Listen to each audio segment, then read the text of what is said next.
I know the college application season can be stressful. I've done it with two kids already, and I've done it with hundreds of high school students that I've helped along the way. And this college application tracker is the one stop shop to track everything for you and help you determine the right college fit. So after this, you're going to see how the college application tracker works. If you'd like it, feel free. It's linked down below, and I will send it to you, and it will be yours to use to track everything and to make this whole application season even easier. I am just introducing this college fit and application tracker. So when you get the link, you will get a link that looks like this. You copy and paste it, and it will ask you to copy the document. So you want to go ahead and click make a copy. And this is going to track not only application details about every college that you want to apply for, but it's also going to let you determine, is this the right college fit for me? So let me walk you through each of the tabs in this spreadsheet. And again, there are some tabs that I've created in here that have formulas behind them. It should give you a warning before messing with them, just to let you know that it is a formula that's hidden in there. And I wouldn't mess with that because there's some calculations that I do for you. But either way, if you have any issues with it, my email is right here. So feel free to email me. This allows you to track your personal profile data. So this is just taking a second, filling out your GPA, SAT scores taken. You can pick the date taken, what your math, your reading, writing, same with ACT. And what this will do is this actually, if you tried to mess with it, and you try to go ahead and delete this, it will just give you a heads up to say you shouldn't be changing it. If you do, if you want to, go ahead. But if not, what this is actually doing is going to calculate your super score for you. So it will keep your super score in here. So no matter how many math or reading and writing, how many SATs you've taken, it'll do the super score. It will do the super score for the ACT as well, because most colleges check your super score when they're looking at that SAT and ACT score. This is where you can click on and create your list of colleges. I always use this as more of a think tank. This is not necessarily every college you may apply to, but this is like your list of colleges. Again, you can insert extra rows if you'd like. But filling all of this in allows you to know whether or not a college is a dream, safe, or reach. And I explained all of that up here. But a dream might be your stats as of right now match less than 50% of what their requirements are. Safe is the 75% or more. It matches. A reach is those in between 50 and 75% of the application and mission requirements you meet. So I'd like you to put your location, distance from home. Those are all things that may come into consideration. Here you put in your main admission requirements, and I show you how to go ahead and add all of those and find those at each school's website. The actual application requirements, you might want to find that, what app it takes, the common or the coalition or a school specific, the application fees, because this process can be expensive sometime. Do they require an essay? All of the things. Do they require you to complete a separate self-reported transcript?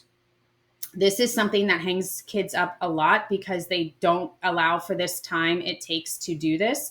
Some college applications want you just to submit your high school transcript electronically, which you can do through your counselor's office or Naviance.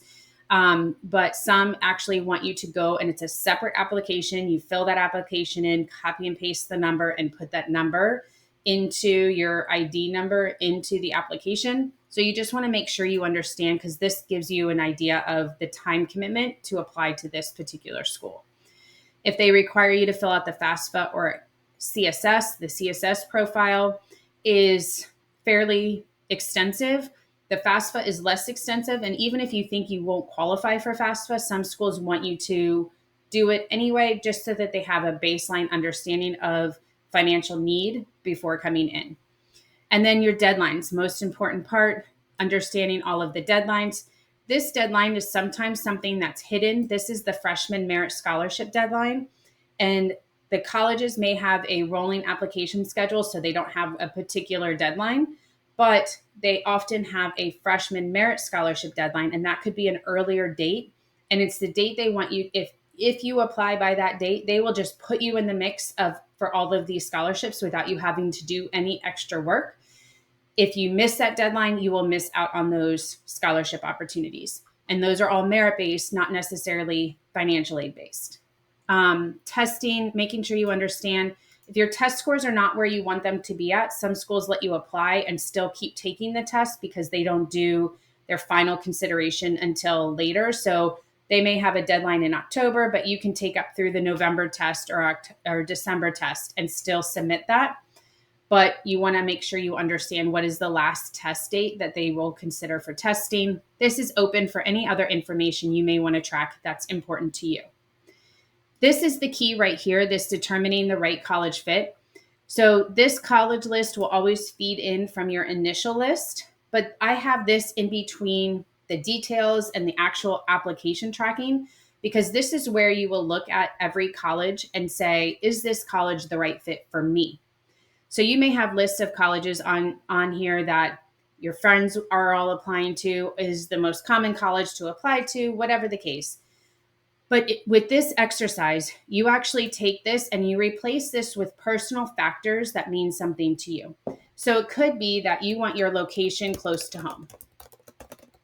It could be that you want a frat or a sorority life there at the school. It could be that you were involved in sports in high school, but you're not going to go be an athlete at the school, but you still want to be able to participate.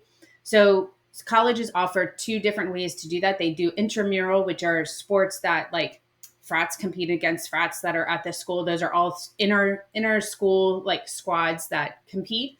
Or you could participate in what are called club sports.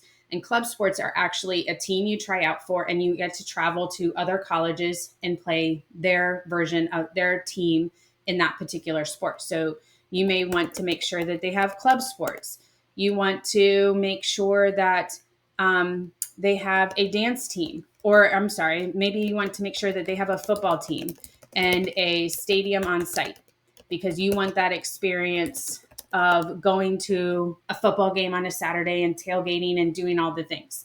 Whatever these categories are just completely up to you. But what you'll do is after you've listed the categories that are important to you, here's where then you go ahead and for each college, you'll come and say, okay, it's perfect. It's right where I want it to be. Maybe it's not exactly where I want it to be, but it's not too far away, or this is way too far away. So when you click each one of these, it actually turns the cell a different color. And that's because visually, I want you to end this by looking at schools and actually applying to the schools that have at least 50% that are green. Because there's no point applying to a school that doesn't fit you just because it's somewhere that everyone applies. If it doesn't fit you, you're not going to have that experience that you're looking for. So maybe it has fraternities or sororities, but they don't have housing on campus. So it's kind of like in between. And yes, they have club sports. And no, they don't have a football team or a stadium on site. So again, when you get through this list and all you're doing is you pick out your categories, then you list whether or not they apply to you and whether or not they actually fit. Then you can actually go and take a look at this list and go, okay, what schools actually fit what I'm looking for versus just thinking a school fits everything. Because that should determine the actual applications that you do. So then you get to this next tab, and this is, again, these colleges will just import in from that original list you put into. I always like to link to the application if you need to go back to it. Here's where you can say, yes, I'm going to apply, or no longer am I going to apply, what the deadline is, did you submit it, what date you submitted it on, and then tracking your decision, whether or not accepted, declined, waitlisted, deferred, or other. But in the mix of all of this, you need to be tracking your letters of recommendation. Again, for a particular scholarship or a college, what deadline, the teacher or counselor you're going to invite. And this allows for scholarship tracking because, again, who doesn't want to go to school for free?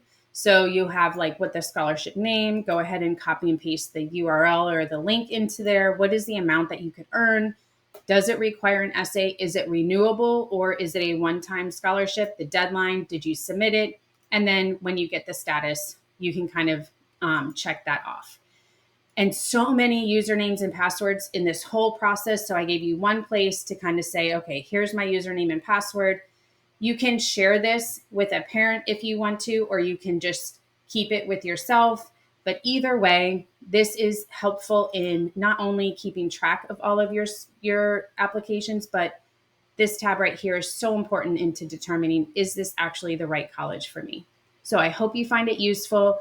Again, if you have any issues with it, please feel free to reach out. And I hope this helps your whole application season.